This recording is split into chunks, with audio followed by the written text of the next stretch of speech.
யாருக்கு தெரியுதா? பெரிய டப்பிங் ஆர்டிஸ்ட். ஒரு 6 மாதத்துக்கு முன்னாடி ஒரு சின்ன ஆக்சிடென்ட். பின்மண்டையிலையோ ஸ்பைனல் கார்ட்லையோ எங்கேயோ அடிபட்டுச்சு. அதுலேருந்து பேச்சு போயிடுச்சு.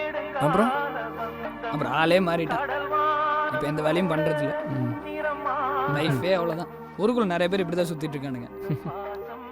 நீ வரான் பாடுறா.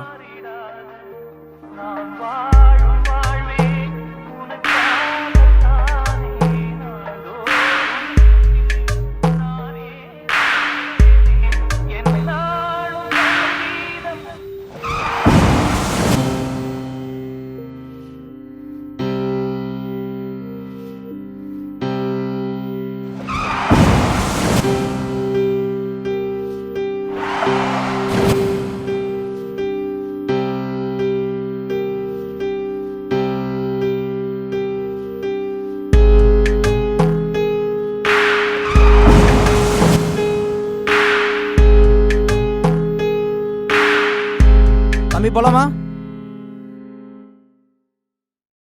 அண்ணா ஒரு நிமிஷம், ஃபுல்லாகவே போயிடுறேன், பாட்டாகவே பாடிடுறேன். Okay take. சொல்லுங்கள். எம்டி கூப்பிட்டுருப்பாரு, தெரிஞ்ச பையன், க்ளோஸு, இந்த வேலை கூடன்னு சொல்லியிருப்பாரு. நான் நல்லா படிச்சிருக்கேன், எனக்கு வேறு இடத்துல வேலை கிடைக்கும், அதுதானே சொல்ல வரீங்க? கேட்டா பையன் சார், இந்த கால் 2 கை 2 கால்னா கூட பொழைச்சிப்பான்.